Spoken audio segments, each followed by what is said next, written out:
Today's daf is Nun Vav 56. Sorry, we are picking up on Nun Ham base 55b at the two dots. Mea af mucus. Okay, good. Let's get started. So first of all, our shir this morning is dedicated by our Talmud Torah sponsors to the month of Kislev to thank Josh and Becker Friedman, Le'ili Nishmas, Josh's father, Yisrael Yehuda ben Rav Chaim Rafael, and Semhi Malka Esterson, Le'ili Nishmas, their parents, Yitzchok Lei ben Aaron HaKohen, Sarah Rachel Bas Baruch, and Hinda Bas Hanech Ephraim. We hope that in the merit of our Talmud Torah, the Neshamas will have an aliyah and the families a nechama. And also with that, let us begin. So Mea Af. So remember again, the Mishnah was speaking about any type of mucus like discharges. It was actually I take it back. It was actually the Brisa was talking about the Mea Af, the mucus type discharges of the Zav, which will convey Tumah like the Zav himself. So says the Gemara, my Mea Af, what's Mea Af? Amrav b'nigrarin derech hapeh. So what this actually refers to is when a person goes ahead and expels like a mucus discharge through their mouth. Right, so the issue over here is it's not mucus that necessarily comes out of the nose, but rather that comes out of like phlegm that comes out of the mouth. We'll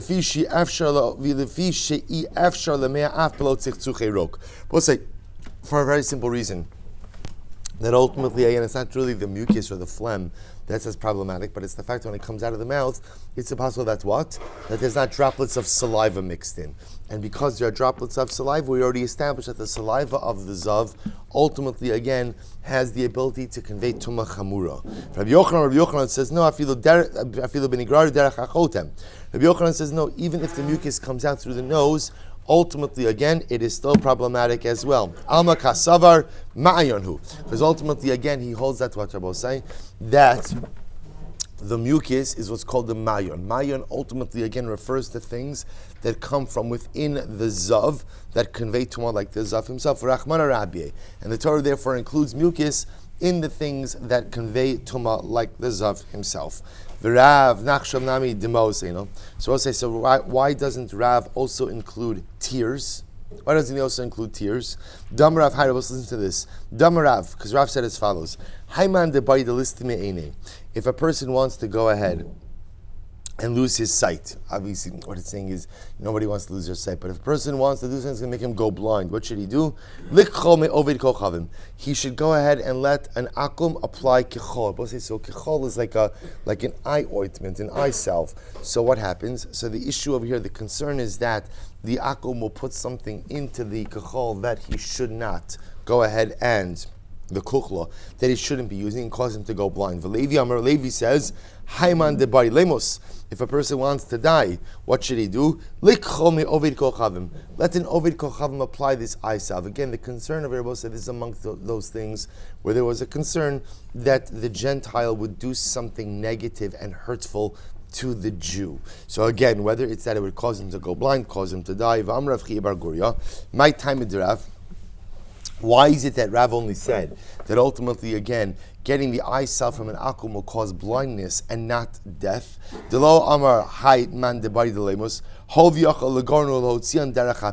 this is very interesting, because Rav apparently holds that after the eye salve is applied, apparently you could suck out or drain some of the poison, ultimately, again, through your mouth and expel it through your mouth. So it won't sit in the eye, therefore it won't cause death. The Rav, so we'll say, so therefore again, using that logic, so therefore again, we'll say it appears that what? Things that are in the eye can be drawn out through the mouth. So what did we just say? That anything that's drawn out through the mouth is problematic al zav. Why? Because it has droplets of saliva. If that's the case, then tears should be problematic as well, because maybe I could draw in the tears through the mouth, and when I expel them, ultimately, again, there are droplets of saliva. To which the Gemara says, V'rav, nehi dezihire, nafik dimasa gufo lo nafik. So Rashi, if you look at Rashi says over here, zihira ares shal sam hamaves. So ultimately, again, Rav says, even though you could draw out the poison, ultimately, again, you can't draw out tears through the mouth. Tashma, Tisha Mashka Zavhain. We'll say there are 9 different liquids, or 9 different, we'll call it liquids, that come out from the Zav. What are they? Hazeya, sweat, Halecha, Srucha, pus, Re'i, excrement, Tahorim Mekulan. We'll say, so these items, right, these bodily fluids or bodily items do not convey any kind of tumah.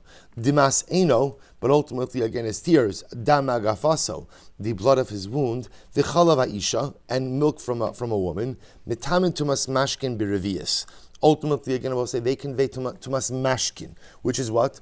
Tumah Kala, a lower form of Tumah, and they require a share of a Revius.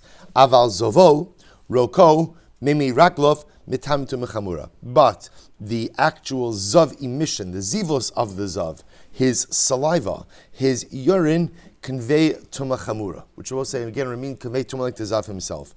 Ve'ilu mea aflo katani. Interestingly enough, mucus is not included in this. Bishlam Rav Delo Katani, Delo Psika Lemisni. So it makes sense according to Rav why ultimately again he didn't include mucus. Why? Zimnin Da'asi Derech Hapav Zim Da'asi Derech Hachotem. Because both according to Rav, mucus is only problematic when it comes out of the mouth, not when it comes out of the nose. Because when it comes out of the mouth, ultimately again then there's droplets of saliva. When it comes out of the nose, it's actually not problematic. So according to Rav, you wouldn't include it in this list because it's not an absolute case. El Rabbi Yochanan listening, but according to Rabbi Yochanan, who holds that mucus is always problematic, why wasn't it included? But using that logic, does it include the phlegm of the zav? No, elatanaroko v'chol da'asim miribuye. Hachenami tanaroko v'chol da'asim miribuye. To which the Gemara says, you're right. The truth is, all the Gemara really needed to include was what? Was the saliva. Once you included the saliva, I will say everyone knows saliva is a catch-all, right? And what does saliva include? Anything that is involved with saliva. So, for example, even the mucus cases, which are saying, according to Rav, are problematic because of the droplets of saliva, are included in that case as well. Beautiful. Says the Gemara, Dimas Eno. So we'll say, how do I know that tears are problematic? So we'll remember again, so we said over here that tears are problematic. The lashon of the Braisa was that tears, blood from a wound, and milk from a woman could be tamei from if they come from a zav or a zava, assuming that what, but they're only tamei tuma kala, tumas ochlin, food tuma, which is a lower form of tuma. So how do I know that tears themselves are capable of even this lower form of tuma? Dimas eno dichsiv v'atashkema b'dema'u shlish. Because the Gemara quotes over the pasuk from Tehillim that literally again you have given them to drink much tears. So you see that tears are called a what? Are called a mashke. Right, they're called the drink. Therefore, again, they could convey tumas ochlin. Next, damagafaso, the blood of a wound. How do I know that could convey tumas ochlin? Dichsev adam chalolim yishte. He will drink the blood of corpses. So again, the lashon of shtia, of drinking, is used by blood. Mali katle kule, mali katle palge. What does it matter if you killed something totally or you killed something partially? So what does it matter if the blood comes from something that is totally dead or just blood of a wound? We'll call it partial death. Chalav isha. What about milk from a woman? Dichsiv vatiftach es nod hachalav vatashkehu. But say ultimately again, what does the pasuk say? The pasuk says, she opened up the jug of milk and she gave him to drink. So you see again, shtia is ultimately again used by chalav. Meme raglov. We'll say, what about ultimately again urine? Minalan disanya zovo tameh. The pasuk says that what? His zivos will be tameh. Vizos lerabos memirag. So we'll say now we're going to spend a little bit of time on the meiraglayim. So we'll say, so what does it say? So it says zovo tameh vizos. Vizos. The vizos is vizos tia tumaso bizovo. So we'll say, so the Gemara says zos comes to include what? Meme raglov latuma. It comes to include ultimately again urine for tuma purposes. V'halo dinhu, uma rok habami makom tara tame. So we'll say, if it makes sense, there's a kavachomer. What's the kavachomer? If saliva, which comes from a makom tar, your mouth, right? The mouth is a makom tar. Yet again, the saliva of a zav is tamei. Meme raglav haba in top of nun vav. Meme raglav haba mi makom tamei eno din sheitmein. Then I will say, oh, the more so what?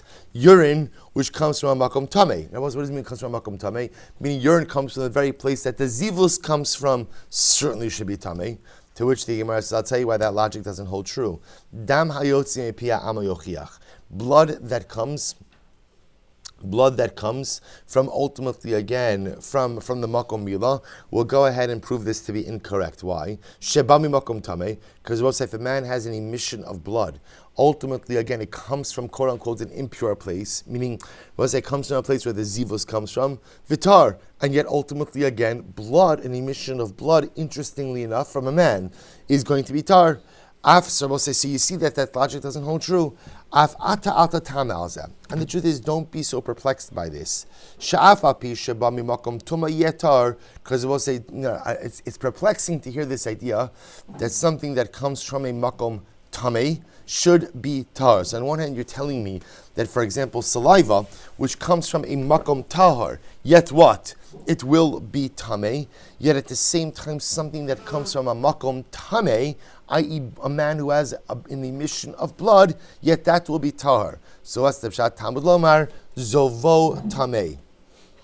As the Gemara says, because ultimately, again, this is all based on a drasha, zovo tamei, vizos lerabos meme raglov l'tuma. So zovo tamei tells me that what? That the emission, the actual emission itself is tamei. Vizos, and this comes to include urine. Comes to include that urine also conveys tuma when it comes from the zav. Dam hayotzi mipia ama minal tar. But how do I know that if a man has an emission of blood, that in fact that is tar? This sanya we learned, Yachol yehi dam hayotzi mipiv umipia ama tmeyin. I might have thought that blood that comes from the mouth of a zav, or mipia ama, the zav has an emission of blood, that should be tamei. In other words, that's what I would have thought. Talmud lomar zovo tamehu. Therefore, we'll say the pasuk says zovo tamehu. His zivus is tamei. Who tamei? It is only the zav emission which is tamei. Ve'in dam hayotzi mipiv umipia ama tamei elatahar. But blood that comes out either through an emission or from the mouth, ultimately again will be tahar. Says the Gemara ve'ifachana. I don't understand. So why don't you go ahead and swap the drasha? Say, remember again, so far what we're saying is like this. Zovot teaches me that it's dafka a zivus that is tamei, but not anything else, right? Zivus that's tamei, but an emission of blood is not.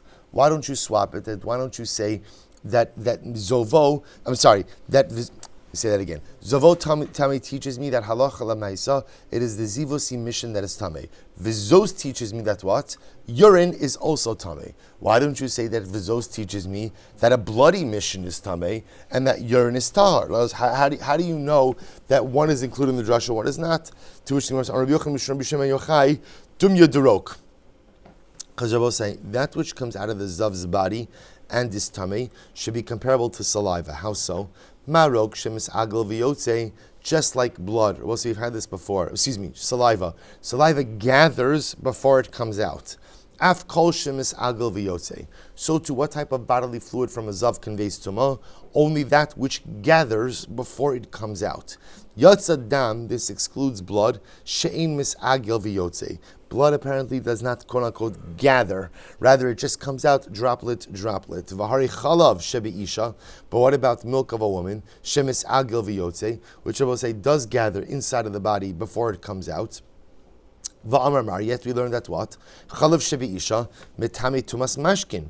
Tumas mashkin in aval lo tumachamura. And I will say, what did we learn before on the Bryce and Ahmed days? That Allah chalamaisa, the milk inside of a woman, only conveys tumakala. Tumas ochlin does not convey true tumas zivus. Yet again, milk gathers inside of the body like saliva. Ela amar Rabbi Yochanan says, Mishum Rabbi Shimon ben Yochai, dum yodirok. At the end of there, we'll say that it is only bodily fluids that are like saliva. Marok mis agel v'yotze v'chozer v'nivla, just like saliva gathers inside of the body, and ultimately again, whatever is not expelled, right? Ultimately again gets reabsorbed. Af kol mis agel v'yotze v'chozer v'nivla. So to Rabbi say any type of bodily fluid that gathers before it comes out and what is reabsorbed into the body if it does not leave will convey the tumah of a zav. What does this come to exclude? Yatzadam she'eno misagel v'yotze. Both say this comes to exclude blood, which does not go ahead and which does not go ahead and gather inside the body before it comes out. So blood is excluded, and ultimately again, Yatsa Chalav Shebi Isha, it excludes the milk of a woman. She'afa Pisha Mis'agla V'yotze Einu Chozer V'nivla. Even though it gathers before it leaves the body, anything that's left does not get reabsorbed. Good. The Nelif Mizovo. So why not learn all of this out from Zovo? Ma Zovo, She'in Mis'agla V'yotze V'tameh. Afko, one second, we'll say, here's what's interesting. So you just established a principle. What's the principle? Or I should say, what's the paradigm? Interestingly, the paradigm is saliva. Saliva gathers inside the body before it comes out, and whatever is not expelled is reabsorbed. So to any bodily fluid of the Zav that follows that paradigm, gathers before it is expelled, and whatever is not expelled is reabsorbed, ultimately conveys to Machamura. The Gemara says, interestingly enough, you know what doesn't fit into that category? The zivus emission itself, the actual zivus emission. Mazavo she'ein mis'agel v'yotze, but we'll say zivus does not gather inside of the body before it comes out, and yet it's tameh. So why don't I make the zivus the paradigm? Afkol, so will say anything that comes out of the zav's body, even if it doesn't gather inside, should also convey tamah. Amarava mizavo lekala melaf shekin gorim tumalachirim. So we'll say, to which the Gemara essentially answers, you can, interestingly enough, you actually can't go ahead and use the actual zivus emission as the paradigm, for that is the source of tumah for others. So we'll say, so ultimately again, it's that emission itself that is the gorim of the tumah, and therefore again, interestingly enough, the Gemara does not want to use it as the paradigm. So bottom line, Rabbi say, when it comes to the emissions of a zav, or that which comes out of the body of the zav, the halach is as follows. If it's the type of emission or secretion that gathers in the body before it's being expelled, and ultimately again, after it's expelled, whatever is left over is reabsorbed, then ultimately it conveys tumah chamura, right? It conveys regular, like the zav himself. If it does not satisfy that category, if it doesn't satisfy that criteria, then halacha l'maisa it'll convey tumah, usually a lesser form of tumah, almost like a tumas ochlin and mashkin type of thing, where ultimately it conveys a lower amount of tumah and requires a higher shear. Good. V'hasheretz. So we'll say next. So the Mishnah said, remember the Mishnah spoke about a sheretz. Remember again, what's the halacha by sheretz? Sheretz, I will say, fits into this category of tumah, which only conveys tumah when moist, but not when dry. Remember again, as opposed to dam niddah basar meis, which the Mishnah said convey tumah wet and dry. Sheretz will only convey tumah when moist, but not when dry. Says Gemara, Amreish Lakish, sheretz sheyavash v'shalado kayemes tamei. Reish Lakish will say, if you have a sheretz that is totally dried out, but its form is totally preserved. So can you imagine if you have a sheretz, it's dead, it's dried out, right? But yet its form is intact. What is the halacha? Tameh. Ultimately, again, such a sheretz still conveys tumah. But we learned that what? The Mishnah said that sheretz only conveys tumah when wet and not when dry. It's not a contradiction. But I'll say everything depends on the nature of the sheretz. If the sheretz is not intact and there's only a piece of a sheretz, it'll only convey tumah if what? If wet, if moist. But if the sheretz is intact, it could even convey tumah if what? If it's dried out. This is Sanya Amr Rabbi Yitzchak Bar Bisna Amr Rabbi Shimon Yochai Bohem. Let's say the pasuk when talking about sheretz says Bohem, right? Kolan Ogea Bohem Yochel Bekulan. So we'll say Smir again. Bohem makes it sound like the sheretz must be fully intact. I would think that in order to contract tumah from a sheretz, the entire sheretz must be intact. Talmud Lomar Mehem. We'll say so. Mehem means what? From it. Imehem Yochel Mitzasan. If it would just say mehem, I would have thought that only applies to part of the sheretz. Talmud Lomar Bohem. Therefore, we'll say what the pasuk says, Bohem, right? In them. So we'll say, so which one is it? Is it mehem or Bohem? Do you need the whole sheretz or part of the sheretz in order to contract tumah? Ha-ketzad, kan belach, kan biyavish. Well, it's not a contradiction. If the sheretz is moist, then even part of the sheretz can convey tumah. If, however, the sheretz is dried out, then indeed you need the entire sheretz intact in order to contract Tumah. Amar Rava. Rava says as follows. Hani zavugi de mechuza. So we'll say zavugi are literally toads. These toads of mechuza. Now remember again, a toad is one of the shratzim. Ki shaladan kayemes temeyin. As long as the form is intact, ultimately again they convey Tumah, even if what? Even if the sheretz is totally dried out. Reish Lakish, sheretz shenisraf ushalado kayemes. If you have a sheretz that ultimately again was burned, was incinerated, but its form is still intact, tameh. Ultimately, again, it conveys to us. So just reinforcing this idea that halacha l'maisa is even if, so when we say that the sheretz has to be moist in order to convey tumah, that's when you only have a piece of a sheretz. But if the sheretz in its entirety is intact, then what? Then halacha l'maisa, it conveys tumah even if it is dried out. So the Gemara says as follows: Meisvei nimtza sheretz saraf agabe azesim. If you find a burnt sheretz on top of olives, v'chei matlis hamohuma, or Rabbi say for that matter, you only find a piece of a garment. What's the halacha? Tahorin. Well, so we'll leave out the garment case now, but for our purposes, is the sheretz case. Ultimately, again, we say that the olives are tahor. Why? Shakala tumos kishas mitziyasan. Because ultimately, we'll say when judging tumah, we judge tumah based on what we see before us right now. And right now, all you have is what? You have a dried out sheretz. Now, both there's a contradiction because you see over here that a dried out sheretz apparently does not convey tumah. We just said before it did. Amr Abzir Lokashya haba kulan haba miksasan. Not a contradiction. Both say it's true. A dried out sheretz conveys tumah, but only when? Only when? When it's fully intact. If you only have a piece of a sheretz, then halacha l'maisa only conveys tumah. If you have a piece of a sheretz, it only conveys tumah if it's moist, but not if it's dry. Disanya, I'm going to be Yitzchak bar Bisna Mishram Shema Yochai Yachol. Bahem. The pasuk says Bahem, right? Ultimately, again, in the sheretz itself is when you contract tumah. Yachol b'kulon. That's only if the sheretz is totally intact. Talmud Lomar Mehem. Therefore, the pasuk says from them. Mayhem yachol miksasan. Mayhem tells you that even a piece of a sheretz conveys tumah.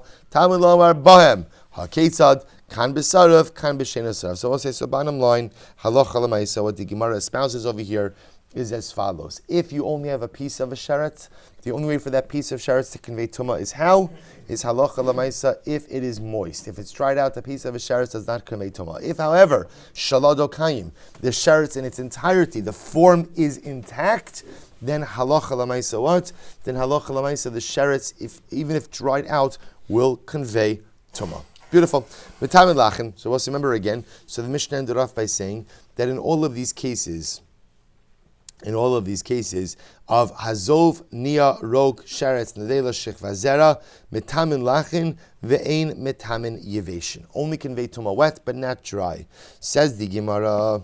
So let's analyze. Metamin lachin, zov. We'll say, how do I know ultimately again that the zov emission itself, this is what I'm talking about, the actual emission, only conveys tumah when wet, but not when dry. Dichsiv rar bisaro, because we'll say the pasuk says it flows from his flesh. So the fact that the pasuk uses lashon of flowing indicates to us what? That the zivus emission only conveys tumah when it's actually flowing in its liquid state. So ki cho v'neo. What about to both say his phlegm and mucus, viroko, and saliva? Dichsiv ki yara kazav ke'ein rok. Because we'll say the fact that it goes in lo yizoshu kiyara kazav when he spits indicates that what? These bodily fluids must be in their fluid form in order to convey tumah. Sheretz, b'mosam amurachmana ke'en misa. But when it comes to sheretz, it says, when does the sheretz go ahead and convey tumah? B'mosam. And I will say, interestingly enough, what we darshan over here, b'mosam means what? That ultimately, again, as they were when they died. Just like ultimately, again, when it dies, at the moment that it dies, it has its bodily moisture. So too, again, only conveys tumah when it has its bodily moisture, subject to the qualifications we just made before. So the Gemara says, Shechva zera, haru'uya lahazriya. So we'll say, Shechva zera, ultimately, again, only conveys tumah when capable of impregnating, which of course is in its wet form, not in its dry form. Nevela, D'chsiv kiyamos ke'en misa.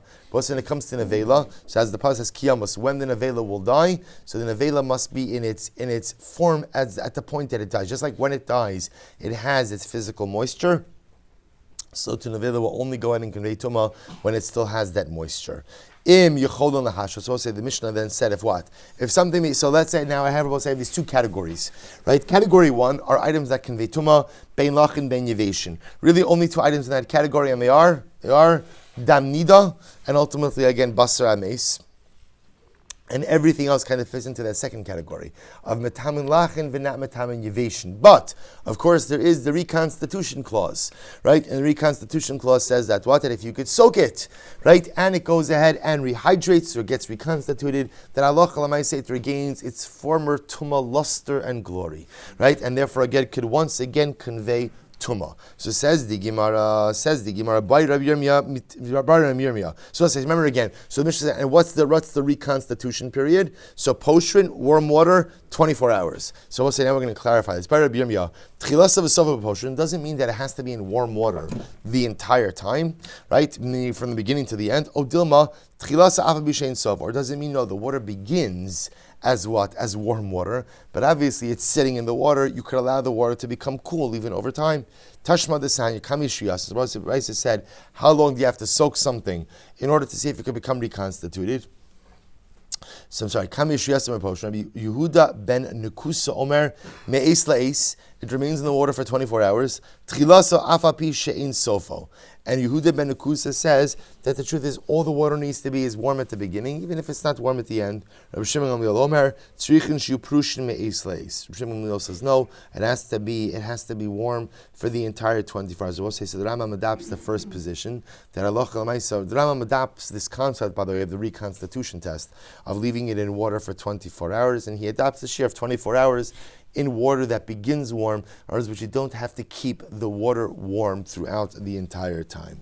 Good, Rabbi Yossi Rabbi Srameh. So let's remember again, Rabbi Yossi disagreed in the Mishnah, and in the Mishnah Rabbi Yossi said, I agree that Dam Niddah is metame Bein Lach, Bein Yavesh, but Basar Hames is not. Basar Hames, he says, his lashon is Basar Hames Yavesh and Yachal Hashos Lasher Kamoshi Tar.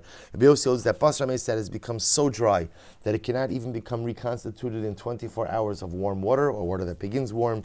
Ultimately, again, does not convey Tumah. Amar Shmuel.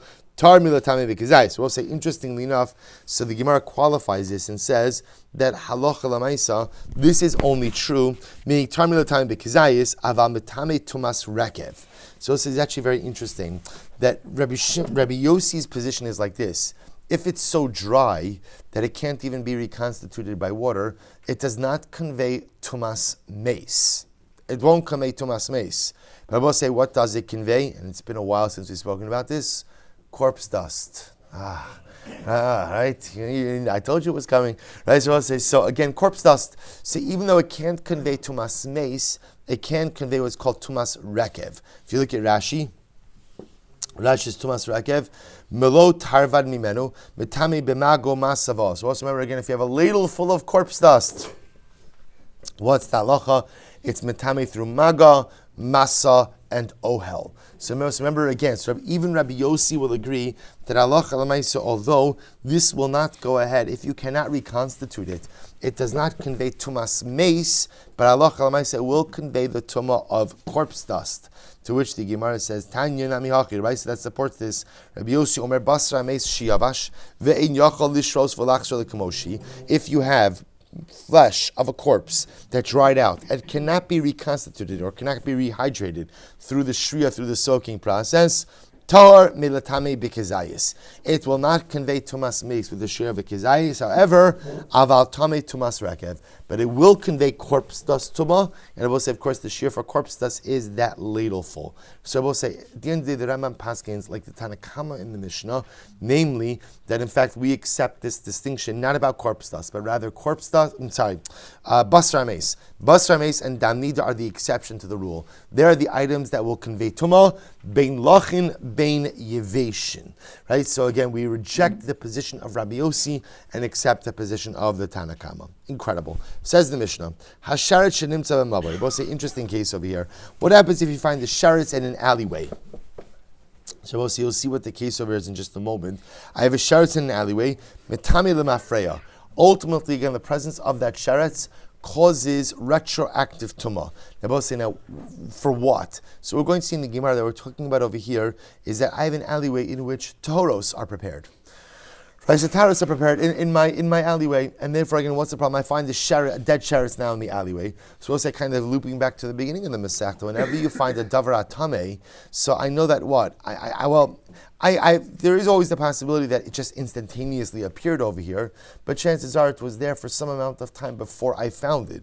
So of course the shaila becomes, how much do I back up the retroactive reality that the sheretz was here? So the Mishnah says over here like this: you find the sheretz in the alleyway, mitami the mafreya, the tumah extends retroactively until when? Ad shiyomar badakti es hamavui hazeh. So the tumah extends backwards retroactively to the last point in time that I could say, I checked this mavui and there were no shratzim here. V'lo haya bo sheretz. O ad shas kibud. Or we'll say until the last time that you swept the alleyway. Similarly, v'chein kesem shenimtza b'chaluk. Similarly, we'll say if you find a blood stain on an article of clothing, what's the halacha? Metame lemafreya. Ultimately, again, the presence of that blood stain goes ahead and conveys tumah retroactively until when? Until the last point in time I could say, I checked this garment and there was no blood stain on it. Or until the last time you laundered the garment. And ultimately, again, the kesem goes ahead and conveys tumah. Ultimately, what? Whether it is lach, wet, or dry. Rabbi Shimon says, "Hayavish mitami lemafreya." It is the dry kesem that ultimately goes ahead and conveys tumah retroactively. V'halach ina mitami ela ad shashu yachal lachser v'lios lach. Well, see, interestingly enough, Rabbi Shimon says that if you find a moist kesem, then I both say, when I look at that, I say, okay, if it's still moist, how long ago could it possibly come onto this baguette and still have remained moist? You have to do a bit more detective work on that. So we'll say, let's analyze this. So we'll say, let's begin. So we'll say, so now, what do we have? Let's focus for a moment on the sheretz case. I find the sheretz in the mavui. So we'll say, normally you'll say, who cares? I care over here. Why? Because I've been preparing taras, right, inside of this mavui, right, ritually pure items inside of this mavui. There's a dead sheretz here. My concern now is contact between the dead sheretz and my taras. So what did the Mishnah say? Pretty much I have to back up, retroactively apply the presence of the sheretz until when? So the Mishnah said two things, right? Either until I could say the last time I checked this mavui and there was no sheretz here, or until ad shas kibud, or the last time I swept.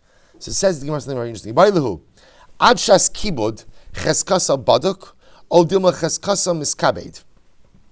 So we'll say, so what is this saying? Is this saying that halacha lemaisa, that ad shas kibud, that ultimately, again, the last time I swept, the chazaka is that when you sweep, you're checking?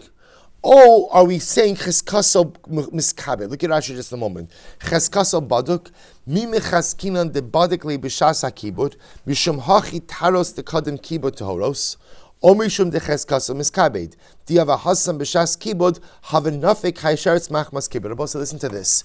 What are we saying? Are we assuming that when a person sweeps, they check, or are we just assuming that when you sweep up whatever is there, but lav dafka that you're checking? But see, you hear this interesting distinction? Do we assume that when you sweep, you also check?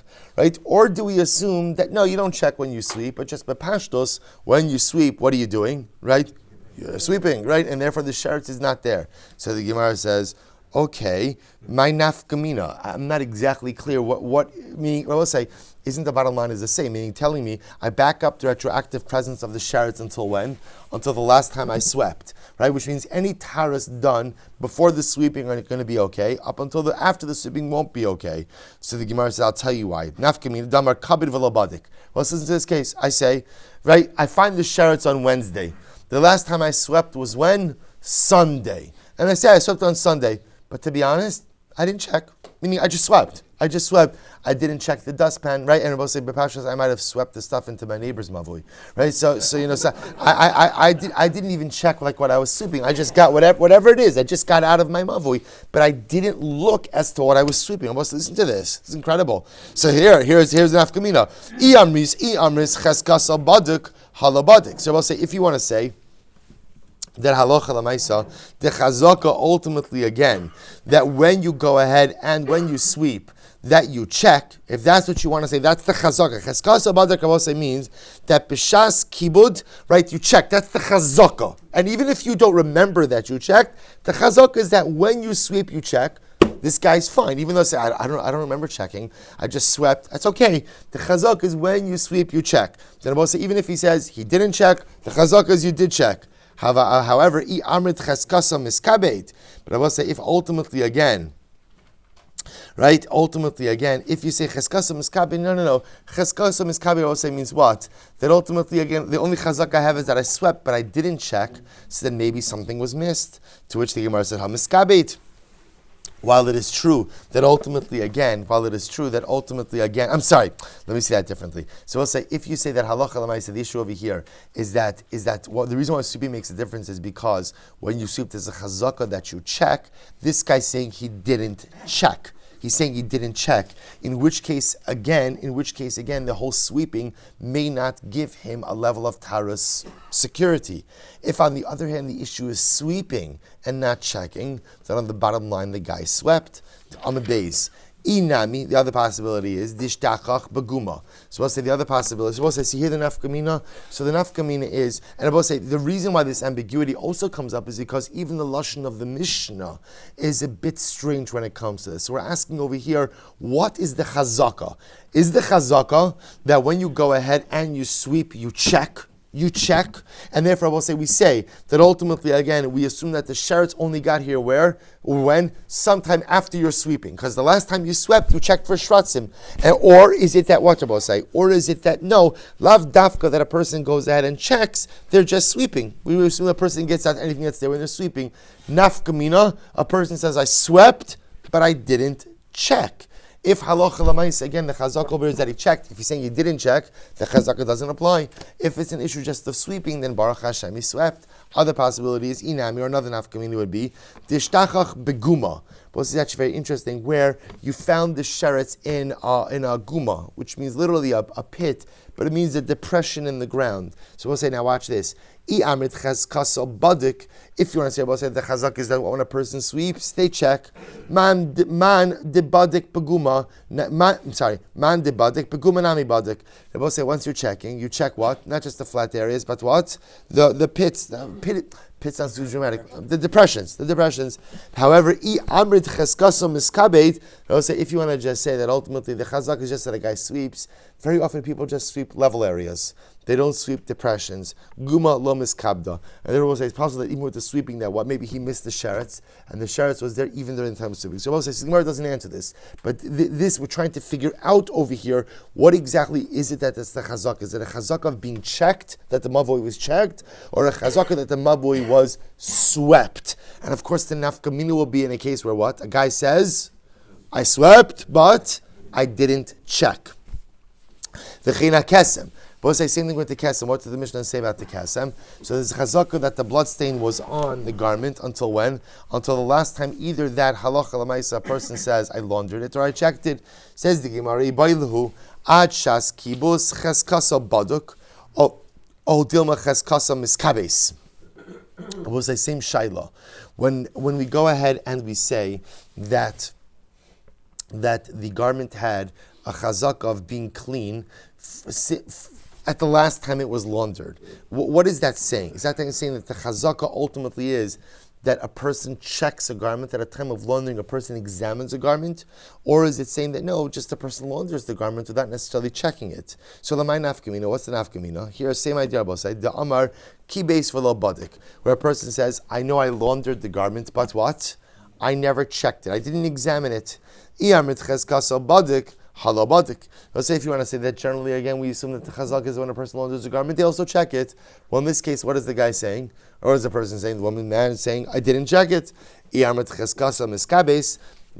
say what establishes the chazak is that it was laundered, then the good news is what? Hamiskabes. The garment was laundered in this scenario. The other possibility is dishtachech besitra. What's the other possibility is that where was the kesem found? Look at Rashi, second line from the top.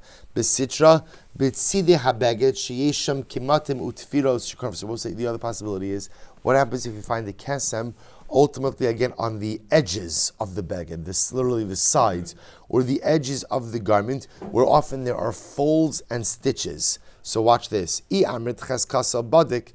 you want to say about that, what establishes the chazaka is that we assume that a person examines the garment. Man de badik besitra nami badik. So ultimately, again, one who examines the garment examines what? Every part of the garment. The amrit cheskasa miskabes. But if you want to say that what? That the chazaka Rabbi says that it's been laundered, besitra lo miskabes. Remember again, they're laundering by hand, right? Of course. So apparently, often the edges of the garment where there were folds and stitching did not really get such a rigorous washing. So therefore, I will say, if that's where the kesem is, and this is all just about laundering and not necessarily about checking, then the fact that it was laundered may not indicate to me, in fact, that the kesem was not there earlier. So I will say, what is the halacha? So Tashma, here we go. So now remember, essentially, I will say it's the same shaila in both cases of the kesem and the sheretz. And we're asking more like a more yesodistic question. When a person goes ahead and checks, whether that's a checking through ultimately again, or a person undertakes a cleaning process, whether it's through sweeping or through laundering. So we'll say, what are the mechanics of that? Do we assume that a person is bodek, right, as they're sweeping, a person is bodek as they're laundering, or no? A person kind of just goes through the motions of sweeping and of laundering, but lav dafka, that they actually did a bedika on the garment, or on the mavoi for that matter. So Amar Meir, so here we go, Desai Amar Meir, Mipnei ma Amra Sharet Shnimtza Mavoi Mitamim Mafreya. So we'll say, why is it that we say that if you find the sherets in the mavoi, that the sherets conveys retroactive tum until when? Ad shiomar badakti es hamavoi hazeh velo haya bo sherets. We'll say that retroactive tumah goes back until the last time that a person could say what? I checked this mavui and there was no sherets. Oh, ad shas hakibud. Or Rabbi say until what? Until the person last time cleaned the mavui. Why? Mipnei shechezkas b'nei Yisrael bodken mivoseyem b'shas kibudehem. Because they'll say, here it is. The Bryce says explicit. What does the Bryce say? Because they'll say, what's the chazaka? People check while they sweep. Right? People don't just absent-mindedly sweep. Rather, when they're sweeping, they're checking, they're looking at what they're sweeping. Ve'im lo batku, and I will say, if they did not check while they sweep, then what? Hifsidu lemafreya. So I'll say, inachinami, if you sweep without checking, then what? Then the maisa, again, the act of sweeping by itself goes ahead of us saying, causes you to what? Causes retroactive tumah, we'll say, to extend when? Literally back to the last time you actively checked. So we'll say, we assume that the power of sweeping is that when you sweep, you are attentive. And if you're not attentive at the time you're sweeping, then lemaisa, the retroactive tumah of the sherets will extend all the way back to the last time you were attentive. I will say, why is it that we say that if you find a kesem on a garment, then ultimately it conveys tumah l'mafreya? Until when? We'll say the tumah is extended retroactively until when? Until the last time you could say, I checked this garment and it was free from stains, or until the last time you laundered the garment. Why? Because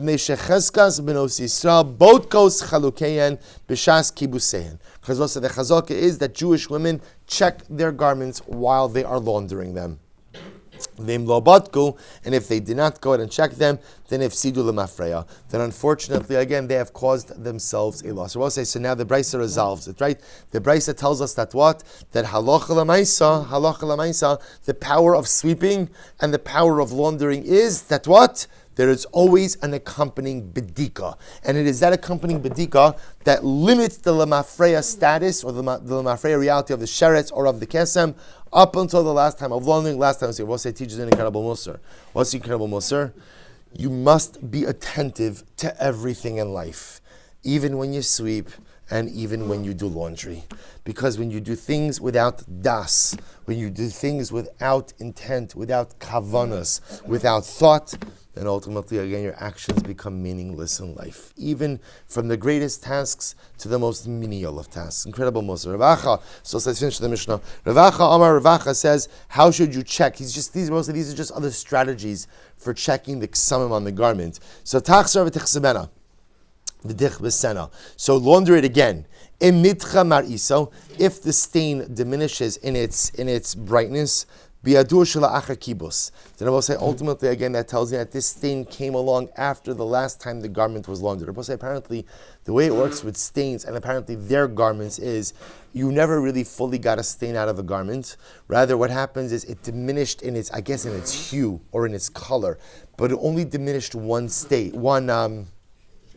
Thank you. One shade. It didn't diminish too many shades. So therefore he says, launder it. If it changes, then ultimately, again, this is the first time it's being laundered, which means it has come about after the last laundering of the garment.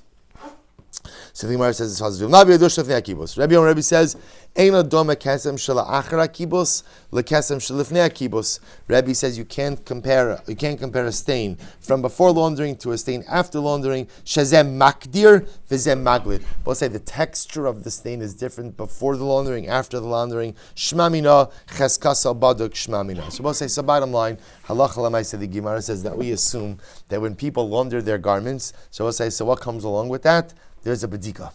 We've seen that when a person launders their garment, they're checking it for any kind of stains. So too, when a person ultimately is sweeping the mavui, they're checking it for any kind of stains. Beautiful. Umatame bein lach. So remember, Lazar, lo shana el sharat. So let's remember again. So the Mishnah then said that ultimately again that it is metame bein lach bein yavesh. It conveys tuma whether it is moist or whether it is dry. Says the Gemara, Amar Belazar, lo shanu el sheretz. So we'll say, when is this true? This is by a sheretz, right? The sheretz could be metame lach and yavesh, as we spoke actually in the previous sugya. However, aval kesem lach nami metame. I'm sorry, I said that wrong. So we'll say, so when do we say it's only metame lach and not yavesh? That's by a sheretz. But ultimately, again, what? Aval kesem lach nami metame lemafreya. But the kesem, I will say, well, what? Will be metame lach even lemafreya. However, so the Gemara says, why? Imar yavesh haya umaya nafil alei. Because I will say, why? Because ultimately, again, why don't we say that it became yavesh? It dried out, but rather water reconstituted it now. If you're going to say that, sheretz nami imar yavesh haya umaya nafil. You want to say the same thing by sheretz? The Gemara will say, what? It became dry and water fell on it now. To which the Gemara said that would have went by sheretz. Why? Im isa dahachi hava. If this is indeed what happened, imratute imratit. So we'll say apparently with the sheretz, if it became dry and then ultimately what water fell on it, it wouldn't become reconstituted. Rather, what would happen? It would end up disintegrating. Right? It would end up coming apart. Therefore, halacha l'maisa, it dafka applies to the kesem, because ultimately, again, even if the kesem is lach now, it's matami lemafreya, because it could have become yavish and reconstituted ultimately again by the water. Good, so we'll stop over for today. We'll pick up at the Mishnah. There'll be a lot to do in Meretz Hashem tomorrow, but it's a Aleph. Shkoyach.